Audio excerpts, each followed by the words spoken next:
आप सभी का अपने इस YouTube चैनल पे स्वागत है। आज की क्लास में हम पढ़ेंगे एमीन का नामकरण। तो एमीन के नामकरण को जानते हैं। एमीन के नामकरण में सबसे पहले हम इसका संरचना सूत्र देखते हैं। संरचना सूत्र, तो देखो संरचना सूत्र क्या होगा। संरचना सूत्र होगा RnH2 इसका संरचना सूत्र होता है। अब इसके अंदर ये इसमें प्राथमिक एमीन के लिए संरचना सूत्र है। 1 डिग्री एमीन का संरचना सूत्र है ये 1 डिग्री एमीन। अब देखो 2 डिग्री एमीन के लिए संरचना सूत्र क्या बनेगा। 2 डिग्री एमीन के लिए संरचना सूत्र होता है इस प्रकार से, नाइट्रोजन से 2 एल्किल समूह जुड़ जाएंगे तो इसको अपने कहेंगे 2 डिग्री एमीन। ये हो जाएगा 2 डिग्री एमीन। 2 डिग्री एमीन के लिए ये संरचना सूत्र हो जाएगा। ऐसे ही 3 डिग्री एमीन के लिए जो संरचना सूत्र बनेगा वो ऐसे बन जाएगा। देखो ये यहाँ पर हो जाएगा 3 डिग्री एमीन। तो एमीन में 3 टाइप का ये क्लासिफिकेशन होता है, 1 डिग्री एमीन, 2 डिग्री एमीन और 3 डिग्री एमीन।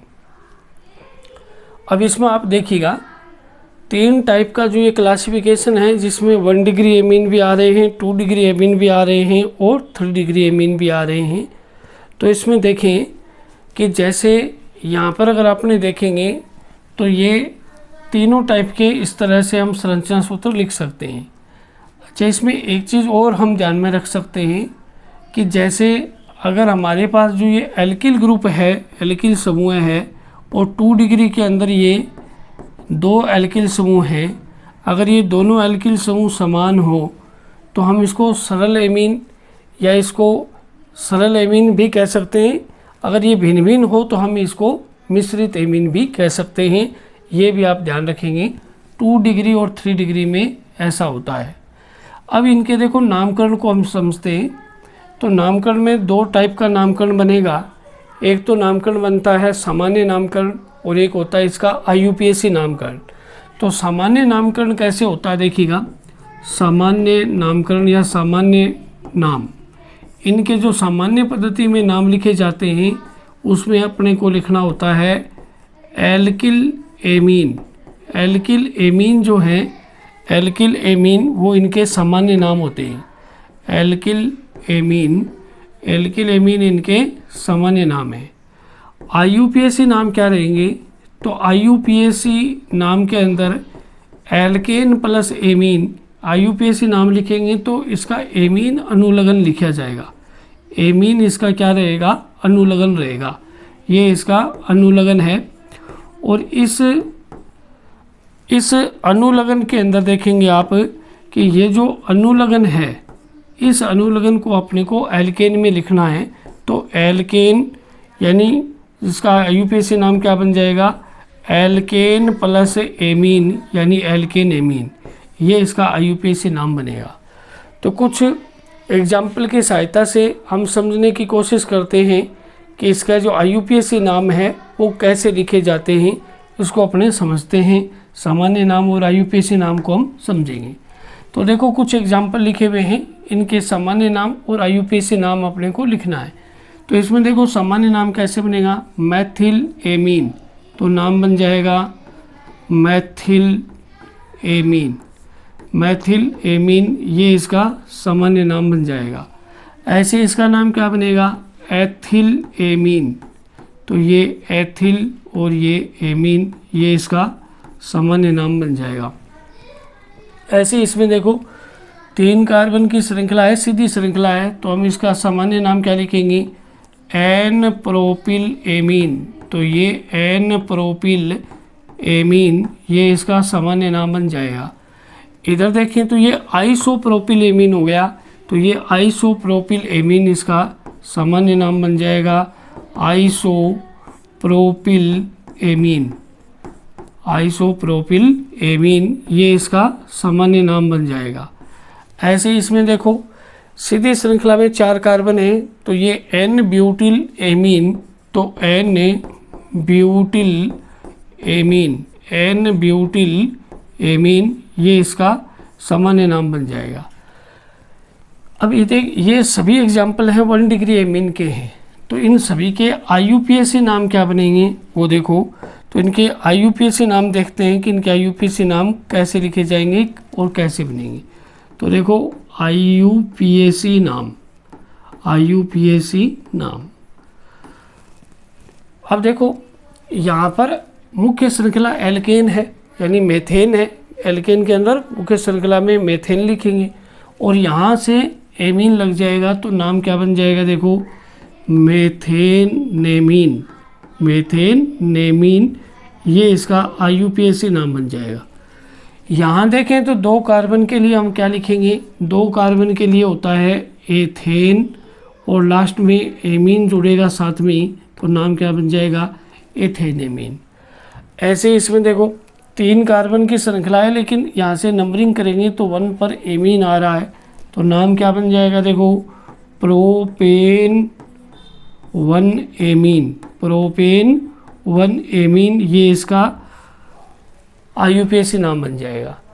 ऐसे इसमें देखो 3 कार्बन की श्रृंखला है, 2 नंबर पर एमीन ग्रुप लगा हुआ है तो हम क्या लिखेंगे देखो, प्रोपेन 2 एमीन। तो नाम बन गया प्रोपेन 2 एमीन, ये इसका IUPAC नाम बन जाएगा। ऐसे ही यहाँ पर 4 कार्बन की श्रृंखला है लेकिन 1 नंबर कार्बन पर क्या है, एमीन ग्रुप लगा हुआ है तो नाम क्या बनेगा देखो, इस श्रृंखला में 4 कार्बन है टोटल, 1 नंबर कार्बन पर एमीन ग्रुप है तो नाम क्या बन जाएगा, नाम बनेगा इसका ब्यूटेन 1 एमीन, ये इसका IUPAC नाम बन जाएगा। तो ऐसे ही कुछ और एग्जाम्पल भी अपने देखेंगे। तो ये जो अभी अपने जितने भी IUPAC नाम लिखे हैं, सामान्य नाम लिखे हैं, इसी प्रकार से कुछ और नाम भी हम देख रहे हैं।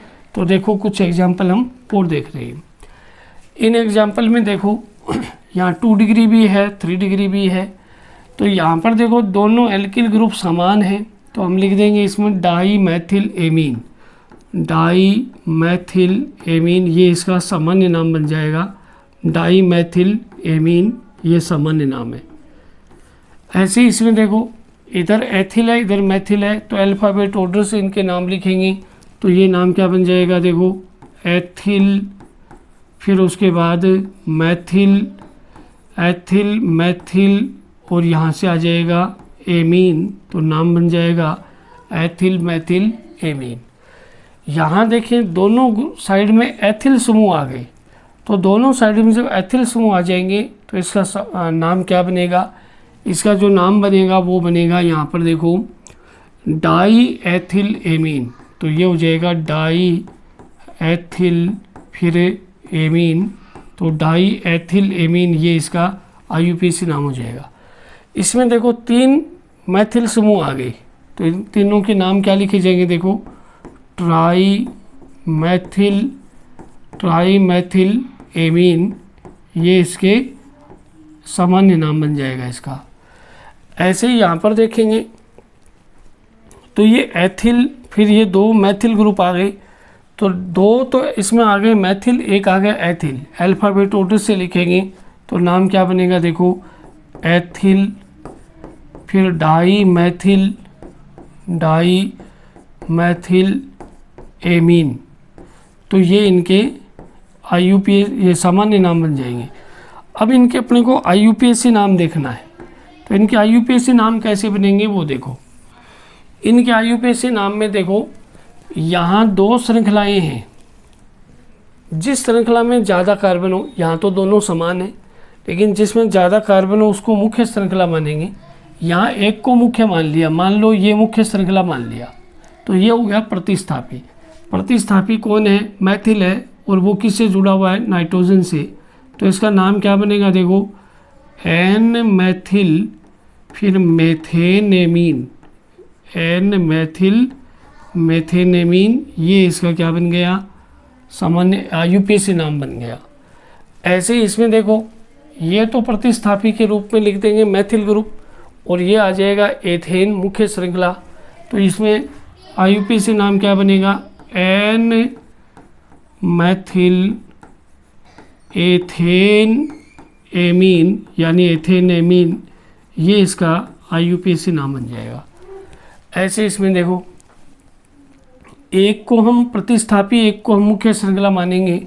तो एक को प्रतिस्थापी मानेंगे तो एन एथिल, फिर उसके बाद एथेनेमीन, ये इसका IUPAC नाम हो जाएगा। ऐसे इसमें देखो 3 ग्रुप आ गए, तो 2 को प्रतिस्थापी, एक को मुख्य श्रृंखला मान लेंगे। तो देखो 2 को प्रतिस्थापी मानेंगे, दोनों की स्थिति क्या है, N, ये इसकी स्थिति है। जैसे यहाँ पे इनकी स्थिति लिखी हुई है कि नाइट्रोजन से जुड़े हुए ग्रुप है ये, तो यहाँ इसकी स्थिति है N, डाई मैथिल, फिर मुख्य श्रृंखला है मेथेन, और लास्ट में इसका अनुलग्न एमीन। तो ये इसका IUPAC नाम बन जाएगा। देखो N, di methyl methane amine. इसमें IUPAC नाम क्या बनेगा वो देखो, इसमें IUPAC नाम बनेगा इसका 2, तो इसमें मैथिल ग्रुप है, 1 एथिल है। तो एथिल को तो मुख्य मान लेंगे, इन दोनों को प्रतिस्थापी मान लेंगे।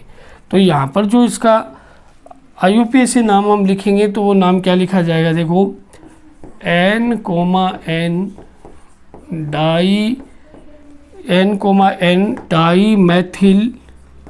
डाई मैथिल, फिर एथेन एमीन, ये इसका IUPAC नाम रहेगा। N, di methyl ethane amine, ये इसका IUPAC नाम रहेगा। अब जैसे मान लो अपने ये यौगिक है, जैसे ये एक एरोमेटिक एमीन है, ठीक है। इस एरोमेटिक एमीन का अगर सामान्य नाम लिखेंगे तो इसका सामान्य नाम होता है एनिलीन। इसका सामान्य नाम है एनिलीन। IUPAC में भी इसको एनिलीन कह सकते हैं, ये इसका सामान्य नाम हो गया। और IUPAC में भी हम इसको क्या कह सकते हैं, एनिलीन ही कह सकते हैं। या फिर एक दूसरा नाम इसका ये हो सकता है, जैसे ये बेंजीन हो गया और ये एमीन हो गया, तो इसका दूसरा नाम हम ऐसे लिख सकते हैं, देखो बेंजीन और फिर आगे एमीन, तो नाम बन जाएगा बेंजीन एमीन। तो ये इसके IUPAC नाम इसका हम लिख सकते हैं। ऐसे ही जैसे मान लो ये जो बेंजीन वाले यौगिक हैं, इसमें हम 2 टाइप से इस तरह से, या तो एनिलीन या फिर बेंजीन प्लस एमीन के रूप में इनके नाम लिख सकते हैं, ठीक है। तो इस तरह के जो भी एग्जाम्पल हैं आपकी बुक में दिए हुए हैं, उन सब का आप प्रैक्टिस करें। और आज के वीडियो को आप लाइक करें, शेयर करें, कमेंट करें, और चैनल पर नए हो तो चैनल को सब्सक्राइब करें। Thank you.